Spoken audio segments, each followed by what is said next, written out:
Hello दोस्तों, स्वागत है आप सभी का हमारे YouTube चैनल सत्येंद्र गुरुजी में। दोस्तों, आज के इस वीडियो में फिर से हम लोग जुड़ चुके हैं मैथ का इम्पोर्टेंट क्वेश्चन के साथ। देख रहे हैं जो हमारा रेलवे का सीरीज चल रहा है ना मेरे दोस्त, जिसमें आपसे एनटीपीसी का क्वेश्चन पूछा जाए या ग्रुप डी या आरपीएफ यानी रेलवे में कोई भी वैरायटी का एग्जाम होगा ना, सारा वीडियो में क्वेश्चन को शामिल किया हूँ और ये पार्ट नंबर 3 है दोस्तों। ठीक है, क्योंकि मेरे दोस्त हमने जितना भी प्रीवियस पेपर का क्वेश्चन है ना सबके लिए है। जैसे और देखो यहाँ पर देखो समानांतर श्रेणी का क्वेश्चन है, बहुत ऐसा क्वेश्चन है। ठीक है, तो इसीलिए आप लोग वीडियो के अंत तक जरूर बने रहिएगा। चलिए शुरू करते हैं प्रश्न संख्या 1 से।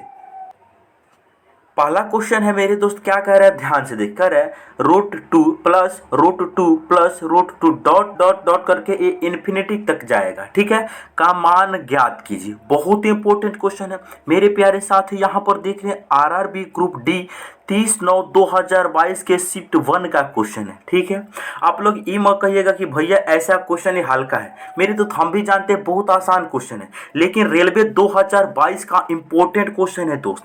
कैसे करना है ध्यान से देखिए, हम आपको बता देते हैं। जिंदगी में कैसा भी एग्जाम क्यों ना हो, जब भी इस वैरायटी का क्वेश्चन आपको देखने को मिले, जब भी मिले क्या हो, जैसे √2 है यहाँ पर, प्लस फिर से √2 है, प्लस √2 है, प्लस डॉट डॉट डॉट करके इन्फिनिटी तक जाए और आप लोगों से क्वेश्चन का आंसर पूछा जाए। आपको करना क्या, कुछ नहीं मेरे दोस्त, ध्यान से देखो। यहाँ पर नंबर क्या है, 2 है, यहाँ भी 2 है, यहाँ भी 2 है। क्या करना दोस्त, इस जो 2 है ना, इसको ऐसे 2 भागों में तोड़ो कि गुना करने पर 2 आ जाए और उनके बीच गैप 1 का होना चाहिए। जैसे इसको हम तोड़ सकते हैं, 1 गुना 2 लिख सकता हूं, बिल्कुल। लेकिन कंडीशन अप्लाई की 1 और 2, यहाँ पर जो भी नंबर होगा उनके बीच में 1 का गैप होना चाहिए। ठीक है, यानी 1 का अंतर होना चाहिए। इस 2 को ऐसे 2 भागों में हमने तोड़ा कि 1 गुना 2 हो गया। ठीक है, और 1 और 2 के बीच में गैप कितना है, 1। अगर यहाँ पर प्लस वाला सीरीज है तो ये 2 आंसर होगा। अगर प्लस के जगह पे माइनस होता तो 1 आंसर होता। ठीक है, इस क्वेश्चन में क्या है, इस क्वेश्चन जो है प्लस वाला सीरीज है, यहाँ पर प्लस है तो 12 वाला नंबर आंसर होगा 2। किस ऑप्शन में है भाई, ऑप्शन नंबर बी में दिया है। इस प्रश्न का राइट आंसर ऑप्शन बी होगा। ठीक है दोस्त, अगर आप लोगों से यहीं पे पूछ लिया जाए, अगर इसके स्थान पे मान लेते हैं कि क्या होगा, अगर 12 होता, √12 प्लस √12 प्लस √12 और डॉट डॉट करके इन्फिनिटी तक चला जाए ना, तो यहाँ पर क्या आंसर देंगे। इस 12 को सेम प्रोसेस ऐसे 2 भागों में तोड़ो कि गुना करने पर 12 आना चाहिए। 3 गुना 4, कंडीशन अप्लाई। 3 और 4 के बीच में 1 का गैप होना चाहिए, जो कि 1 का गैप है। बीच में प्लस है तो 4 आंसर होगा, अगर माइनस होता तो 3 आंसर होता। यहीं पे अगर आपको मैं पूछ दूं, जैसे यहीं पर देखो, यहीं पे अगर यहाँ पर होता कितना कितना, अगर मान लो यहाँ पर 6 है, -6 ठीक है, डॉट डॉट डॉट करके ये भी इन्फिनिटी तक चला जाए। कंडीशन अप्लाई, इन्फिनिटी तक जाना चाहिए। तो 6 को ऐसे 2 भागों में तोड़ो कि गुना करने पर 6 आ जाए, तो 2 गुना 3 6 हो गया। बीच में मेरे दोस्त माइनस का सीरीज है तो ये छोटा वाला आंसर हो जाएगा। अगर प्लस होता तो बड़ा होगा। तो उम्मीद है कि आप इस कंसेप्ट को सीख चुके होंगे मेरे दोस्त। अब हम लोग अगले प्रश्न की ओर बढ़ते हैं। चलिए, अगला क्वेश्चन काफी इंपॉर्टेंट कर है, समानांतर श्रेणी 3 8 13 18 23 डॉट डॉट का 50वां पद क्या होगा। 50वां पद पूछा है, यानी हमें क्या पूछना है, n बराबर कितना लेना है, 50। एपी का सीरीज है, आपके सामने एनटीपीसी का क्वेश्चन है, हम अपने मन से नहीं लाए हैं। nवां पद निकालने का एक फार्मूला होता है, यहाँ पर लिखते हैं an बराबर होता है a plus n-1 into D होता है। आप इसको 10वां क्लास में बहुत अच्छे से पढ़े होंगे। ठीक है, ए क्या होता है, ए मतलब फर्स्ट पद, तो इसमें फर्स्ट पद कौन सा है, प्रथम पद है 3, इसी को ए बोलेंगे। अच्छा, इसको हम क्या बोलेंगे, ए बोलेंगे। अच्छा, एन का मतलब क्या है, जो हमें दिया गया है, कितना दिया गया है, 50, तो ये क्या हो जाएगा, एन का काम करेगा। रही पर डी, डी क्या होता है भाई, जो डी होता है ना वो होता है कॉमन डिफरेंस। किन्हीं भी दो इनके बीच में जो गैप होता है ना, उसी को हम समानांतर, यहाँ इसका अर्थ होता है सार्व अंतर। सार्व अंतर होता है हिंदी में, कॉमन डिफरेंस इंग्लिश में। सार्व अंतर का मतलब अंतर सब जगह समान होना चाहिए। ठीक है दोस्त, यहाँ पर क्या होगा, डी बराबर यानी देखो 3 5 8 13 यानी किसी भी दूसरा पद, इसका जो फॉर्मूला होता है वो होता है a2 माइनस a1। a2 क्या होता है, दूसरा पद, a1 क्या होता है, प्रथम पद। ठीक है, तो दूसरा पद से प्रथम पद को घटाएंगे, दूसरा पद कितना है 8, प्रथम पद है 3, तो 8 में से 3 जाएगा तो सर्व अंतर कितना आ जाएगा, 5 आ जाएगा। लेकिन मेरे दोस्त हम जरूरी नहीं है कि a2 माइनस a1 करें, हम a2 के जगह पर कोई और भी ले सकते हैं। जैसे हम a2 के जगह पर a5, ये तो किन्हीं भी, देखो अगला नंबर में से पिछला नंबर को घटा लो, अंतर आ जाएगा। 18 में से 5 गया 3, सॉरी 18 में से 13 गया 5 आ गया। हमने आपको क्या बताना चाह रहा है, ध्यान से देखेंगे। 8 में से 3 गया 5, 13 में से 8 गया 5, 18 में से 13 गया 5, 23 में से 18 गया 5, यानी हर जगह अंतर क्या है, समान है। ठीक है, तो हम इस फॉर्मूला पर इसको पुट करेंगे। ए एन, जो ए एन निकालने का फॉर्मूला होता है, 50वां पद निकालने का फॉर्मूला, ए एन बराबर हमने अभी लिखा था, क्या होता है, A plus N minus 1 into D होता है। ठीक है, ए बराबर कितना है भाई, ए बराबर है 3, अभी हमने समझाया है, ए बराबर 3। अच्छा, n बराबर कितना है, n बराबर यहाँ पर जो दिया जाता है कितना, 50 दिया है, तो 50 हो जाएगा। अच्छा, d बराबर क्या होगा भाई, d बराबर होगा दूसरा पद माइनस पहला पद, 8 माइनस का 3 करेंगे कितना हो जाएगा, 5 हो जाएगा। अब हम इस फॉर्मूला में इसको पुट करेंगे, a के स्थान पे कितना लेना है, 3 लेना है, प्लस n के स्थान पर कितना लेना है भाई, n के स्थान पर 50, n के स्थान पर 50 लेंगे, 50 में से 1 घटेगा तो कितना बचेगा, 49 हम डायरेक्ट लिख रहे हैं। ठीक है भाई। अच्छा, डी के जगह पर कितना है, 5। अब इनको सॉल्व कर दो। सबसे पहले मेरे दोस्त गुना वाला काम कर लो, गुना करो, 49 गुना 5 कितना हो जाएगा, 9 पचे 45 की 5 हो जाएगा, कैरी कितना 4 हो जाएगा, 9 पचे 45 की 5 कैरी कितना 4, 4 गुना 5 20 और 4 कितना 24, कितना हो गया भाई 245। इनको ऐड करेंगे तो 245 में 3 को ऐड करेंगे तो कितना होगा, 248 हो जाएगा भाई। ठीक है, अब बताइए 248 किस ऑप्शन में दिया है, ऑप्शन नंबर बी में दिया है। इस प्रश्न का राइट आंसर ऑप्शन बी होगा। उम्मीद है कि आप इस क्वेश्चन को आराम से समझ गए होंगे। आगे बढ़ते हैं, चलिए अगला क्वेश्चन है, यदि x प्लस 1/x बराबर 3 है तो x² प्लस 1/x² का मान ज्ञात कीजिए। आरआरबी ग्रुप डी 2022 का क्वेश्चन है। हम आपको एक कंसेप्ट बता रहे हैं, देखो अगर x प्लस 1/x बराबर मान लेते हैं, p दे देता है, अगर हम लोगों से पूछा जाए x का स्क्वायर प्लस 1/x का स्क्वायर, तो जानते हैं इसके लिए फॉर्मूला क्या होता है, कुछ नहीं, इसके लिए डायरेक्ट ट्रिक मैं बता रहा हूं। पी स्क्वायर, यहाँ पर प्लस है तो -2 कर देना, अगर यहाँ पर माइनस होता तो यहाँ पर +2 कर देना। क्या बताया, अगर x प्लस 1/x बराबर p है, x² प्लस 1/x का स्क्वायर पूछा जाए तो क्या करना, p² -2 कर देना। वही तो है, x प्लस 1/x बराबर 3 है तो x² प्लस 1x का स्क्वायर का हम वैल्यू बड़ा ही आसान से निकाल सकते हैं। क्या करेंगे, इनका हम स्क्वायर करके -2 कर देंगे, कितना करेंगे, 3 का स्क्वायर -2, 3 का स्क्वायर -2 कितना होगा भाई, 3 का स्क्वायर -2, 3 का स्क्वायर होता है कितना 9, 9 माइनस का 2 करेंगे कितना बनेगा भाई 7 बनेगा। 3 का स्क्वायर कितना होता है 9 होता है, -2 करेंगे कितना 7, 7 कौन सा ऑप्शन में दिया है, ऑप्शन नंबर ए में दिया है। इस प्रश्न का राइट आंसर ऑप्शन ए होगा। उम्मीद है कि आप इस क्वेश्चन को भी समझ गए होंगे, बस इसी कंसेप्ट का यूज करना। ठीक है दोस्त, चलो अगला प्रश्न कर है, दिए गए आंकड़ों की माध्यिका ज्ञात कीजिए। मेरे दोस्त आरआरबी एनटीपीसी 2022 का क्वेश्चन है। देखो माध्यिका का मतलब क्या होता है, कोई भी चीज जो बीच में ठीक बीच में आता है उसी को माध्यिका बोलते हैं। तो यहाँ पर जो नंबर दिया है ना, इस सभी नंबर को या तो आरोही क्रम में सजाना होता है या फिर अवरोही क्रम में सजाना होता है, या तो इसको बढ़ते हुए क्रम में सजा दो या इसको घटते हुए क्रम में सजा दो। पहला कंडीशन, सबसे पहले इसको बढ़ते हुए क्रम में सजा दो और जो बीच में आएगा वही आंसर, बड़ा ही आसान होता है। तो इसमें देखेंगे सबसे छोटा नंबर कौन है उसे पहले लेंगे। देखो 0.1 जो है ये सबसे छोटा है, तो 0.1 हो जाएगा, सबसे छोटा नंबर पहले लेंगे, इसको हम बढ़ते हुए क्रम में सजा देते हैं। ठीक है, पहले सजाओ पढ़ते हुए, तो बच्चा भी सजा देगा, दूसरा क्लास का बच्चा भी सजा देगा, तो क्या हम नहीं सजा सकते? बिल्कुल। सबसे पहले इसको बढ़ते हुए क्रम में सजाएंगे, ठीक है। इसके बाद में क्या है, 0.9 है, देखो ध्यान से, यहाँ पर 0.9 है ना, तो यहाँ पर कितना लेंगे, 0.9 लेंगे, बहुत बढ़िया, 0.9। अच्छा, ये बताइए इसके बाद में क्या दिया है भाई, इसके बाद में क्या दिया है, एकरा से 12 कौन होगा, एकरा से 12 होगा 1, ठीक है। अच्छा, एकरा से 12 कौन होगा, 1.1 होगा। अच्छा, एकरा से 12 कौन होगा, देखो इससे 12 कौन होगा, 2.3 होगा, ठीक है। इससे 12 कौन होगा, 2.5 दिया है, 2.5 होगा, समझ पा रहे, ये कोमा है। अच्छा, 2.5 से 12 कौन होगा, 2.5 से 12 तो कोई दिख ही नहीं रहा, नहीं। उसके बाद सीधे चले जाओ कितना पर तुम, 3.9 पे आ जाओ, 3.9। इसके बाद कितना होगा, 3.9 भी हमने ले लिया।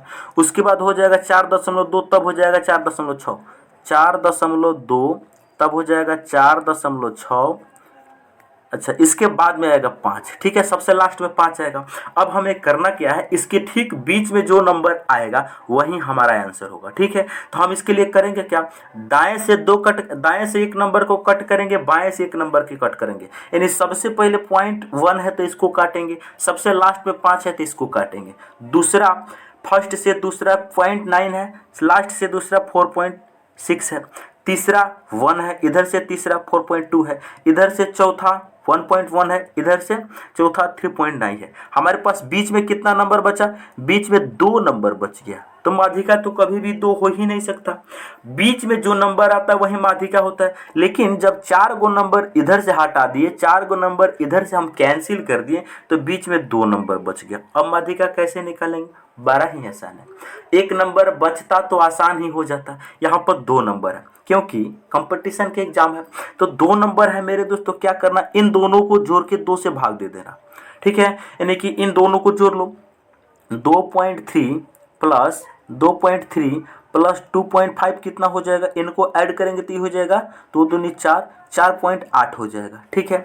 इनको 2 से भाग दे दो, कितना हो जाएगा 2.4, 2.4। ऑप्शन नंबर बी इस प्रश्न का राइट आंसर होगा, ठीक है दोस्त। उम्मीद है कि आप इस क्वेश्चन को आराम से समझ गए होंगे। अगला क्वेश्चन की ओर बढ़ते हैं। चलिए, अगला क्वेश्चन काफी इंपॉर्टेंट है। कर 1265 में से क्या घटाया जाए कि प्राप्त संख्या 29 से पूर्णतः विभाजित हो जाए। आरआरबी एनटीपीसी 2016 का क्वेश्चन। कहने का मतलब, ये क्वेश्चन का मतलब क्या है, पहले इसको समझिए। क्वेश्चन ने बता रहा है कि 1265 में से कौन सा ऐसा संख्या घटा दे जो 29 से पूरा पूरा भाग देने पर कट जाए। देखो, सबसे पहले इसका कोई ट्रिक आज तक नहीं बना है।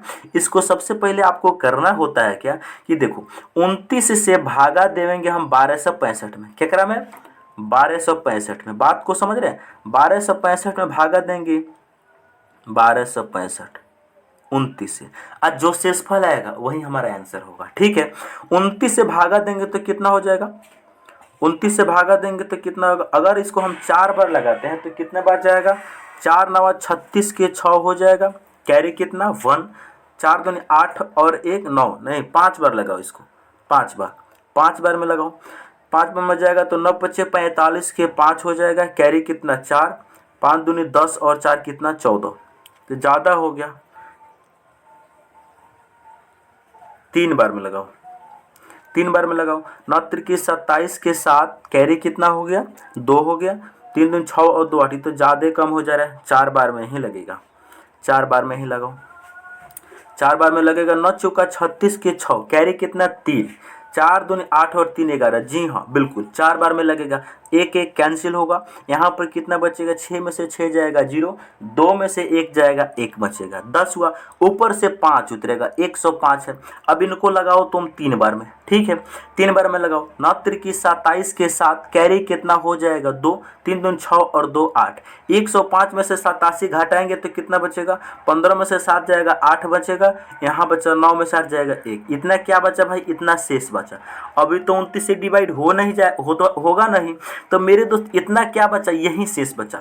अगर हम इस 1265 में से इस 18 को घटा देंगे तो जो नंबर आएगा वो पूरा पूरा भाग हो जाएगा 29 से। तो इस क्वेश्चन का आंसर क्या होगा भाई, इस क्वेश्चन का आंसर होगा जो शेषफल आया वही आंसर। घटाई जाने वाली संख्या कौन सी है, 18। ऑप्शन नंबर सी इस प्रश्न का राइट आंसर होगा। ठीक है दोस्त, उम्मीद है कि आप इस क्वेश्चन को भी समझ गए होंगे। अब हम लोग बढ़ते हैं 6 नंबर प्रश्न की ओर। चलिए 6 नंबर प्रश्न है 9 के पावर 6 गुना 12 के पावर 4 गुना 7 के पावर 7 के अभाज्य गुणनखंड का योग ज्ञात कीजिए। अभाज्य गुणनखंड का योगफल बताना है भाई, कुछ नहीं करना। सबसे पहले इसको अभाज्य गुणनखंड के रूप में तोड़ लो, ठीक है। अच्छा ये बताइए 9 के पावर 6 है, हम 9 को लिख सकते हैं 3 के पावर 2। ध्यान देंगे 9 को हम ऐसे लिख सकते हैं 3 के पावर 2 और इसका होल पावर तो 6 दिया है, ऐसे हम आराम से लिख सकते हैं। बात को समझ रहे कि नहीं, बिल्कुल। गुना इस 12 को हम लिख सकता हूं मेरे दोस्त 3 गुना 4, 3 गुना 4 लिख सकता हूं। बात को समझ रहे कि नहीं। और इसका पावर कितना दिया है भाई, पावर दिया है 4, ऐसा मैं लिख सकता हूं, बिल्कुल लिख सकता हूं। अच्छा यहाँ 7 के पावर 7 दिया क्योंकि 7 खुदे अभाज्य संख्या है। अब हम आगे ध्यान से देखेंगे, यहाँ देखो 3 के पावर 2 कितना होता है, 3 के पावर 2 होता है 9 और 9 को पावर 6 है, सेम वैल्यू सेम है।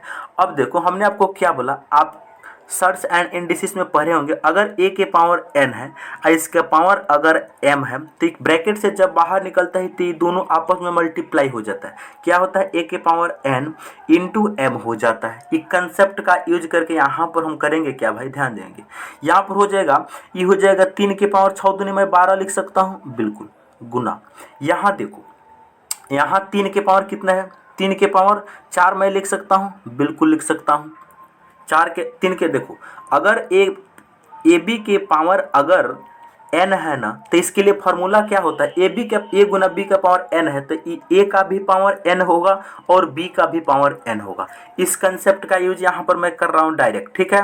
देखेंगे ध्यान से देखेंगे, यहाँ पर 3 गुना 4 है तो मैं 3 के पावर 4 लिख सकता हूँ, गुना इस 4 के पावर 4 को, 4 के पावर 4 आएगा हम भी जानते हैं, तो इस 4 को 2 के पावर कितना लिख सकता हूँ, 4 के पावर 4 आएगा तो ये 4 को हम लिख सकता हूँ 2 के पावर 2, अब फिर से इसका पावर n तो कितना हो जाएगा, 2 गुना 4 8 हो जाएगा। तो इसको मैं डायरेक्ट लिख रहा हूँ 2 के पावर 8, समझ रहे हैं, 2 के पावर 8 डायरेक्ट लिखा हूँ। कैसे हुआ, इस यहाँ से यहाँ तक कैसे हुआ मैं आराम से समझा पाया हूँ, उम्मीद है कि आप समझ गए होंगे। और यहाँ पर कितना है, 7 के पावर 7 है, ठीक है।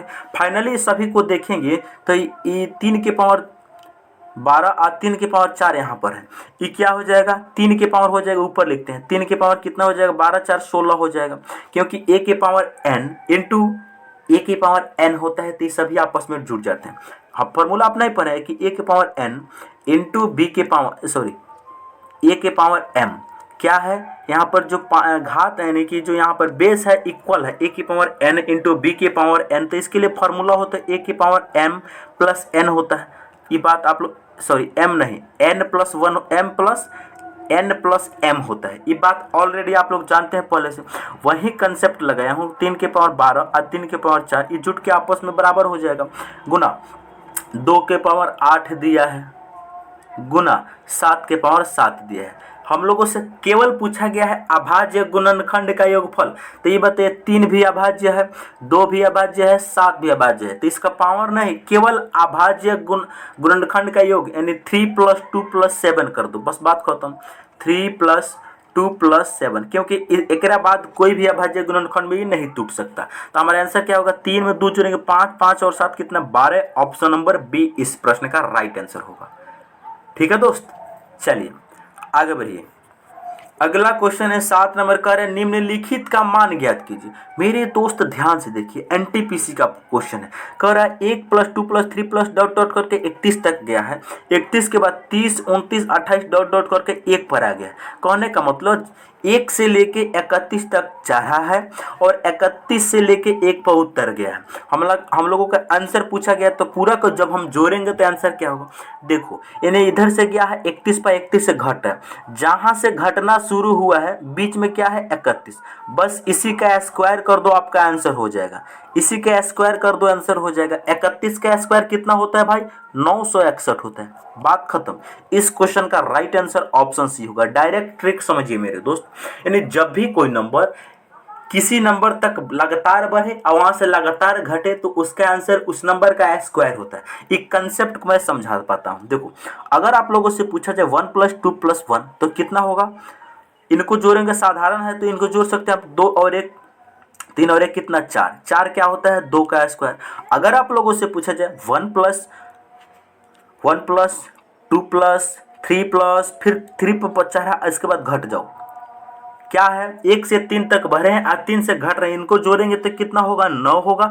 9 क्या होता है? 3 का स्क्वायर। बात को समझ रहे हैं? अगर आप लोगों से पूछा जाए 1 + 2 + 3 + 4 तक हम जा रहे हैं, फिर 4 से वापस आ रहे हैं, 4 के बाद 3, 3 के बाद में कितना भाई? 2, 2 के बाद में 1, कितना हो जाएगा? इनको जोड़ोगे तो 16 होगा। 16 क्या होता है भाई? 16 होता है 4 का स्क्वायर। यही ना बीच में 4 दिया है, हो यही ना बीच में 3 दिया है, यही ना 2 दिया है। बात को समझे हैं? यही कंसेप्ट है। जिस भी नंबर का जोड़ना है, यानी जहां तक वो बढ़ रहा है वहां से कंटिन्यू घट रहा, बस उसी का स्क्वायर कर दो आंसर। यहां इस कंसेप्ट में आप समझ गए होंगे।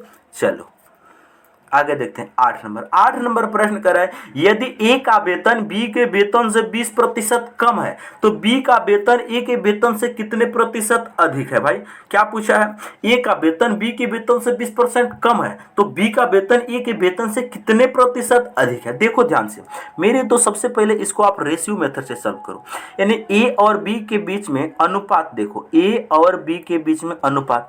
ए का वेतन बी के वेतन से 20% कम है। अगर बी का वेतन मेरे दोस्त 100 है ना, तो ए का वेतन कितना हो जाएगा? 20% कम, मतलब 80 हो जाएगा। बात को समझ रहे? बिल्कुल। अब क्वेश्चन बोला है तो बी का वेतन ए के वेतन से कितने प्रतिशत अधिक है? बी का वेतन ए के वेतन से कितना प्रतिशत अधिक है? मेरे तो सबसे पहले इसको तुम काट लो, ठीक है? इन दोनों को तुम काट सकते हो 12 ही आसानी से। 20 से इसको काटोगे तो 20 चौका 80, 20 से इसको काटोगे तो 20 25 है। बात को समझ रहे हो? अब बोला है बी का वेतन ए के वेतन से कितने प्रतिशत अधिक है? मेरे दोस्त रेशियो में हम लोग देख रहे हैं कितना अधिक है भाई? रेशियो में 1 अधिक है। हमारा आंसर क्या होगा? 1। कितना अधिक है? 1। केकरा से भाई? 20। बी का वेतन ए के वेतन से कितना प्रतिशत अधिक है? 1 अधिक है। किससे? ए से। जकरा से पूछा जाए उसको हम नीचे लिखते हैं, प्रतिशत में बदलना है 100% का सिंबल लगाएंगे, 100% से गुना कर देंगे, बात खत्म। बात को समझे कि नहीं? हमने आपको बताया एक्चुअल में कितना बढ़ा है? 1। केकरा से? ए से। 100% से गुना कर देंगे, प्रतिशत से बदल जाएगा। 4 से इस 100 को काटेंगे तो आंसर कितना होगा? 25%। 25 बार में जाएगा। इस प्रश्न का राइट आंसर ऑप्शन बी होगा सही। ठीक है, उम्मीद है कि आप इसको भी समझ गए होंगे। आगे बढ़ते हैं। अगला क्वेश्चन कह रहा है ए अकेला एक काम को 3 दिन में समाप्त कर सकता है, बी अकेला उसी काम को 7 दिन में समाप्त कर सकता है। यदि ए और बी मिलकर 2 दिन काम करते हैं तो काम का कितना हिस्सा रह जाएगा? बहुत इंपॉर्टेंट क्वेश्चन है, ग्रुप डी का क्वेश्चन है। देखो सबसे पहले यहाँ पर तुम करो, ए 1 दिन में करता है कितना? ए पूरा काम 3 दिन में कर देता है, बी पूरा काम 7 दिन में कर देता है। ठीक है, इसके लिए क्या है कि सबसे पहले तुम इसका क्षमता निकालो कि ए 1 दिन में कितना कर सकता है, बी 1 दिन में कितना कर सकता है। तो इसका क्षमता इन दोनों का एलसीएम होता है, तो इन दोनों का एलसीएम हो जाएगा 21 हो जाएगा। यहाँ देखो 21 हो जाएगा। अब देखो 7 से 21 को भागा दोगे 3 आएगा, 3 से 21 को भागा दोगे 7 होगा। कहने का मतलब ए 1 दिन में 7 यूनिट काम करता है, बी 1 दिन में 3 यूनिट काम करता है। ठीक है, लेकिन ए और बी काम कितना दिन किए हैं? 2 ही दिन किए हैं। तो ए प्लस बी का 2 दिन का काम निकाल लो। ए 1 दिन में 7 करता है, बी 1 दिन में 3 करता है, दोनों मिलके 1 दिन में कितना करेगा? 10 करेगा। लेकिन इसको 2 दिन कराना है तो 7 और 3 10 और 2 कितना हो जाएगा? 7 और 3 10 और गुना 2 हो जाएगा 20। यानी 2 दिन में वो 20 काम कर लेंगे, 20 काम कर लेंगे। टोटल काम कितना है भाई? टोटल काम हम लोगों के पास कितना है? 21। जो एलसीएम होता है वही टोटल काम होता है। 21 काम टोटल है, 20 इन लोगों ने कर लिया, बचा कितना? 1 बचा। ठीक है। लेकिन हम लोगों से पूछा कितना हिस्सा, टोटल काम 21 है, उसे नीचे लिखेंगे, एक काम बचा हुआ है, एक ऊपर रखेंगे, 1/21 हिस्सा काम बचा हुआ है। ऑप्शन डी सही। उम्मीद है कि आप इस प्रश्न को बहुत बढ़िया तरीका से समझ गए होंगे। चलिए आगे बढ़ते हैं। अगला क्वेश्चन 10 नंबर कह रहा है, एक कार 725 मीटर लंबी रेलगाड़ी, एक 725 मीटर लंबी रेलगाड़ी 48 सेकेंड में 235 मीटर लंबी सुरंग को पार कर जाती है, तो रेलगाड़ी की चाल ज्ञात कीजिए। आरआरबी ग्रुप डी का पूछा है मेरे। तो सबसे पहले स्पीड, स्पीड बराबर कितना होता है, डिस्टेंस अपॉन टाइम।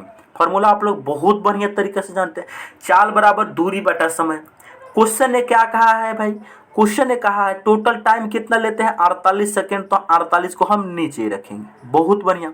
अच्छा, ट्रेन की लंबाई कितना है, 725 मीटर, और 235 मीटर लंबी सुरंग को पार करे, तो डिस्टेंस कितना होगा, डिस्टेंस इन दोनों को हम जोड़ लेंगे। ठीक है, 725 में हम 235 को जोड़ लेते हैं, क्योंकि दूरी जो होगा दोनों को जोड़ेंगे। टाइम तो 48 सेकेंड ही रहेगा, लेकिन डिस्टेंस इन दोनों को जोड़ना होगा। ठीक है, 5 और 5 10 के 0, कैरी कितना 1, 3 और 2 5 और 1 6, यही हो जाएगा 7 2 9, यानी डिस्टेंस कितना टोटल 960 होगा। डिस्टेंस कितना भाई, टोटल 960 होगा। अच्छा ये बताइए ये क्या आएगा, यहाँ पर है मीटर, यहाँ पर है सेकंड, तो ये मीटर प्रति सेकंड में आएगा। लेकिन हम लोगों से क्वेश्चन पूछा गया है किलोमीटर प्रति घंटा में, तो इसको किलोमीटर प्रति घंटा में चेंज करना है, इसीलिए हम 18/5 से डायरेक्ट भाग दे देंगे। जितना भी वैल्यू होगा सब किलोमीटर प्रति घंटा में आ जाएगा। अब काट पीट करेंगे, आंसर आ जाएगा 48 से इस 96 को हम काट सकता हूँ 20 बार में।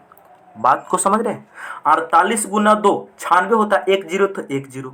अब देखो ये 5 से इसको हम काट सकता हूँ, 5 से काट सकता हूँ, क्या करा को 5 से 20 कटेगा 4 बार में। 4 गुना 18 हमारा कितना हो जाएगा, 72 किलोमीटर प्रति घंटा इस क्वेश्चन का राइट आंसर होगा। ठीक है, ऑप्शन नंबर सी सही। कैसे किया गया है, उम्मीद है कि आप समझ गए होंगे। ठीक है, तो मैं उम्मीद करता हूं दोस्तों आप इन सारे प्रश्न को बहुत ही बढ़िया तरीका से समझ गए होंगे। यदि आप हमारे चैनल पर पहली बार आए हैं तो चैनल को जरूर सब्सक्राइब करें और अपने दोस्तों के पास शेयर करें। मिलते हैं नेक्स्ट वीडियो में। जय हिंद।